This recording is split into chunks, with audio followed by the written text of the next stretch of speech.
Hey guys, this is InVaZiOn, giving you part 3 for Left 4 Dead Advanced Solo.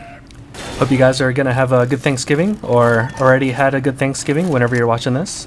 I am actually having two Thanksgivings, one for lunch, one for dinner. The first one is with my roommate's family. I'm actually making dumplings for that. I know it's an Asian thing, but you know, I like dumplings, and it's one of the cheapest things to make, I believe. And the second one is with my girlfriend's family. I'm also making dumplings for that one. They like the dumplings that me and my girlfriend make, so it's gonna be going quick. I'm not sure what the two families are making, but I should be able to eat a lot of it.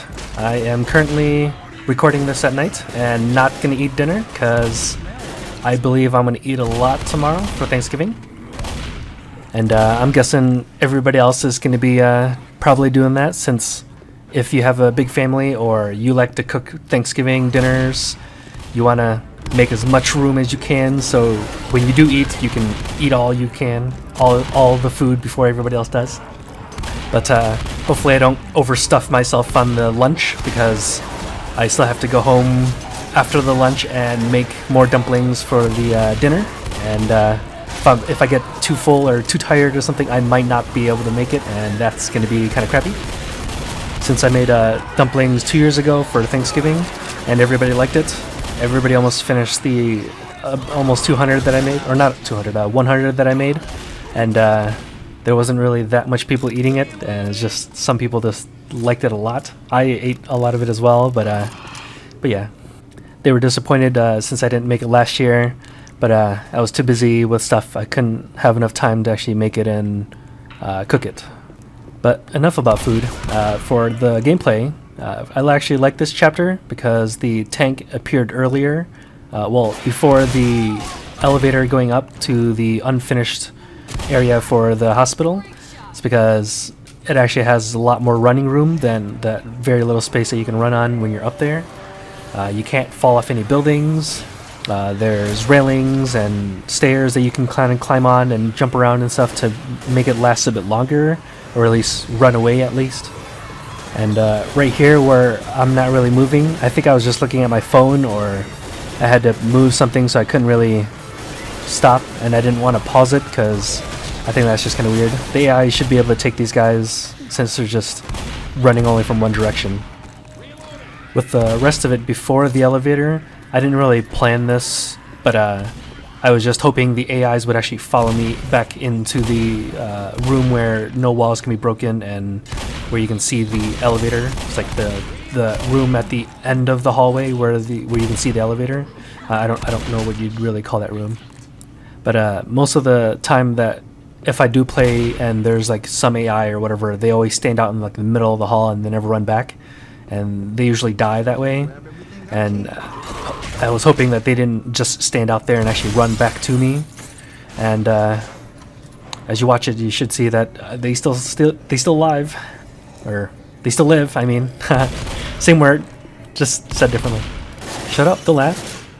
Even though my English sounds good, doesn't mean I always say it perfectly. But whatever. Now into some news. This topic I think my girlfriend would like. She actually done this when she was younger, but got sick from it because of pesticides and stuff. But yeah, the topic is actually on entom foods. Basically, a group of college students that studied entomology, which is the study of insects, so to speak. Like, not really like too much into it, but I believe it's just studying like the basics. But I'm not too sure. You'd probably want to look that up yourself. And the group actually aims to make like Americans feel more comfortable eating bugs. By like removing the elements that turn most people off, like the eyes, the wings, legs, and their crunchy exoskeletons, especially when you try to like chew them and stuff. And they also encourage people to eat insects as part of their meals. My girlfriend actually ate a grasshopper when she was like 10 or 11 on a dare from like friends and stuff like that. But since that grasshopper was from a field, it actually had like pesticide on it and had to go to the hospital or an urgent care because she got a little bit sick, like stomach ache, or I don't know if she was started to like throw up or anything, or maybe she was allergic to the pesticide. I don't fully remember. I'm gonna have to ask her later. and her mom actually freaked out about it and saying like, "Oh, she's gonna die," or like, "Oh, what's happening to my baby?" But yeah, which is funny. But yeah, I'll go back on topic. The company plans to market crickets, mealworms, and grasshoppers, which are already farmed commercially for use as the animal feed. So part of the market already has that going, but probably not the removal of parts. They are investigating different methods for processing the insects to make it like cost effective and the way to get the meaty stuff out of the exoskeletons. One way they thought of using is a high pressure processing technique. That's mainly used in the shellfish industry, but since the insects are a little bit small, that technique would might not work, because that way you basically crack and open up the rest of the exoskeleton on like lobsters and shellfish. Usually when they do that, they have to at least make an incision into the shells first. So if they had to do that for the insects, they still need that manual labor, and that wouldn't be cost effective at all. The group is also educating people on the benefits of adding insects to part of the meal, like beef and stuff, because they calculated that it takes about 10 kilograms of livestock feed. You make about 1 kilogram of beef, and with that same 10 kilograms of feed, you can produce around 7 to 9 kilograms of insect meat, making more food for the same amount that you feed them. Also, the insects provide a good source of protein. The example they gave is grasshoppers, which have about 20.6 grams of protein per 100 grams of the insect, compared to 25.8 grams of protein to the same amount of lean beef. And for every 100 grams of grasshopper, has 35.2 milligrams of calcium, and that's about 3 times more than beef. But yeah, since the group have to test out all the insects and stuff, one of the guys says that male bee larvae is their best.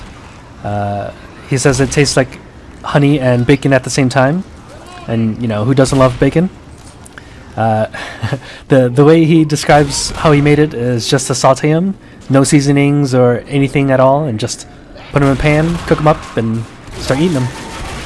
But he also advises not to eat too many bees, because they have that one disease, epidemic that kind of going through the bee population, the colony collapse disorder.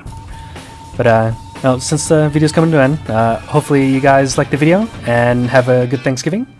Hopefully this food stuff talk is up your alley, especially with insects. Please rate, comment, and subscribe. Thank you.